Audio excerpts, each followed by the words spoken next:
Jade. Please have a look at the PowerPoint. Which side of the symbol you think you are on? The left side or the right side? I remember when I was in elementary school, our school organized us to participate in the Golden Medal Youth selection activity. Each year, fewer than 10 kids in the entire city win this award. However, back then, I approached all competitions and evaluations with curiosity and confidence, convinced I would definitely win. I firmly believed I stood on the left side of the less than sign, where the world was infinitely vast. As I grew up, I would develop my limitless potential. But when I truly grew up, due to academic background anxiety, appearance anxiety, and other reasons, I shrunk into the right side of the sign. I felt myself becoming smaller and smaller, that joyful, confident childhood self drifting further away. What time brought me seemed to be retreat, until one day I discovered the direction the symbol faces actually depends on the angle from which we stare.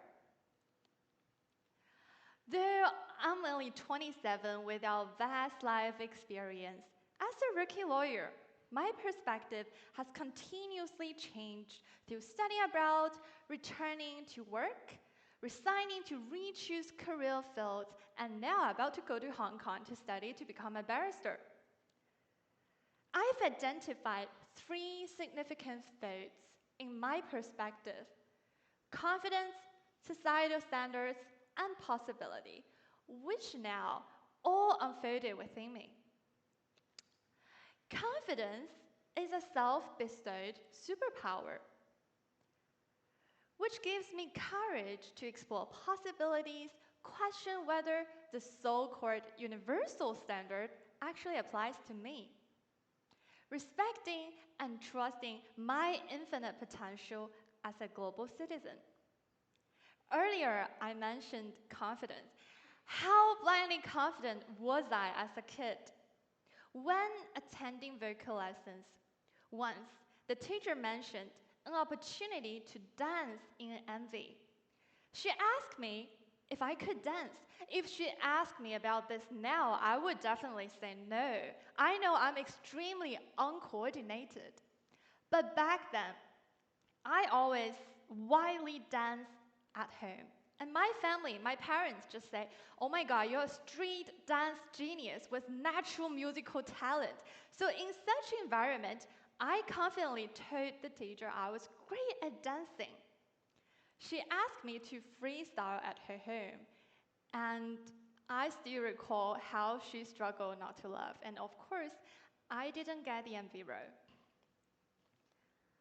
But after studying abroad, seeing classmates with small faces and high noses, I developed appearance anxiety about my round face and flat nose. For a period, sadly, I constantly wore hats and used my hair to cover my face.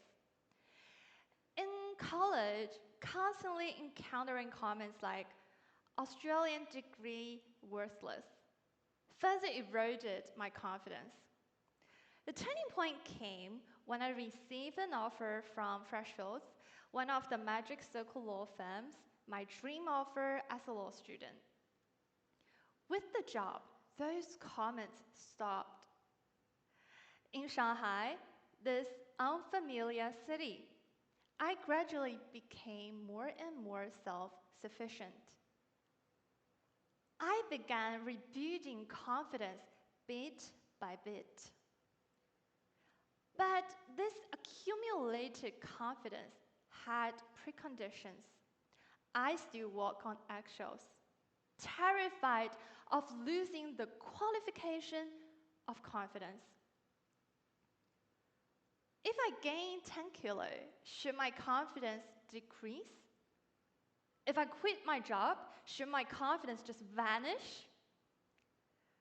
Reflecting on my rapid life changes, I realized confidence isn't a bank account requiring deposits of degrees, looks, or titles. It's an ability, a low-cost hack, a superpower, an empowerment. My lack of confidence stemmed from seeing myself as a very restricted individual. By removing those preconditions, I become someone who can leap into a broader world with confidence as my springboard. I know everyone feels stupid, but who cares? I just choose not to feel stupid.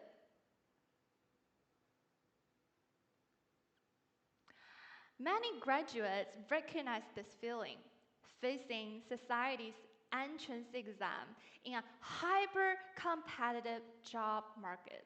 We panic.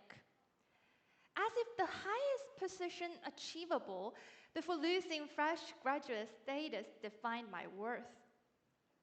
Freshfields offered a grand platform. I joined a very warm-hearted team. I excitedly shared my experience as a rookie lawyer with my family. I said I finally work in such skyscrapers in professional outfit.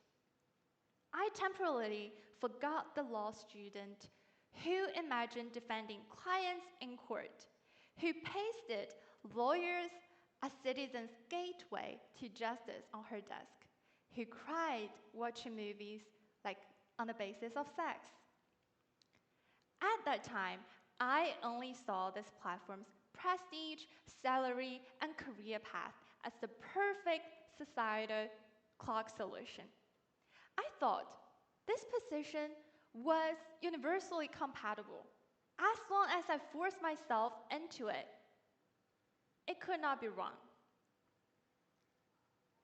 Inside and outside those office towers, countless versions of me still crowd, wanting to squeeze into the buildings.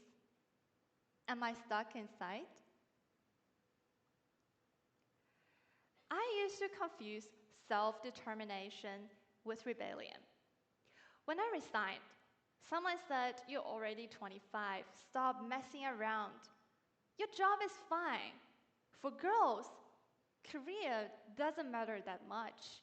Your true career is to start a family." I do desire a happy family, but I reject such statements. Back then, I was afraid if I would ruin the cards in my hand or stray off track. Now I realize true freedom isn't about escaping, but firmly laying down your own track.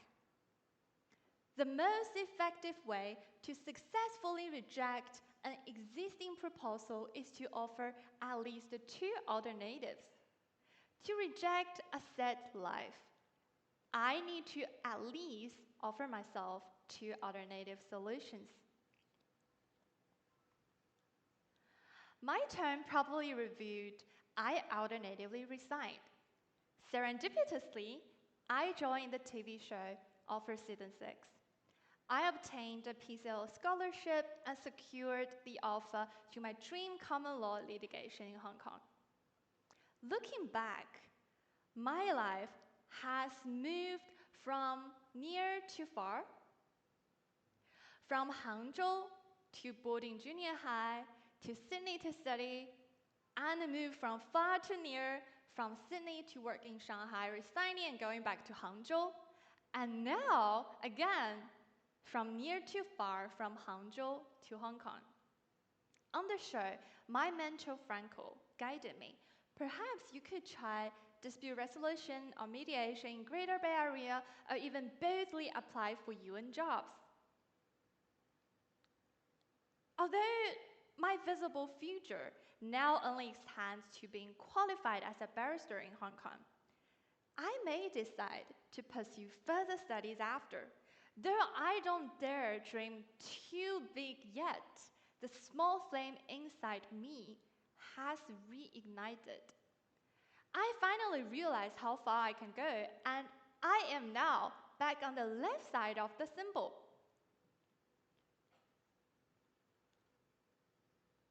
I am not an individual labeled female, working in Shanghai, legal professional. When those labels peel off, I become the co-creator of the world's rules. I feel infinite possibilities. I could practice litigation, defend living individuals in society, deeply engage with social issues of further study, sociology, and psychology that I'm interested in. I can return to build communities, addressing domestic violence, and protect women's rights. Global citizenship isn't an identity, it's an action. I often feel like a tiny map pen. Jade, you're here. But I used to not know where I could go or what transport to use.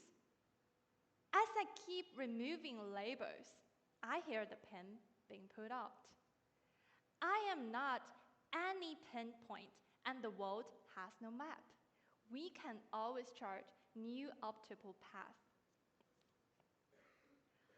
What's the true terror? Not external noise, but losing your first-person perspective. When you feel nervous, ask yourself which standards are speaking.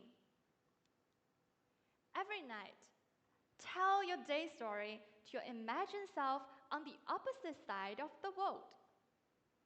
You belong to a vaster world, not to tiny, lonely self. What confines us isn't borders, but the self that forgets infinite possibilities beyond current perspective. Thank you, I'm Jade.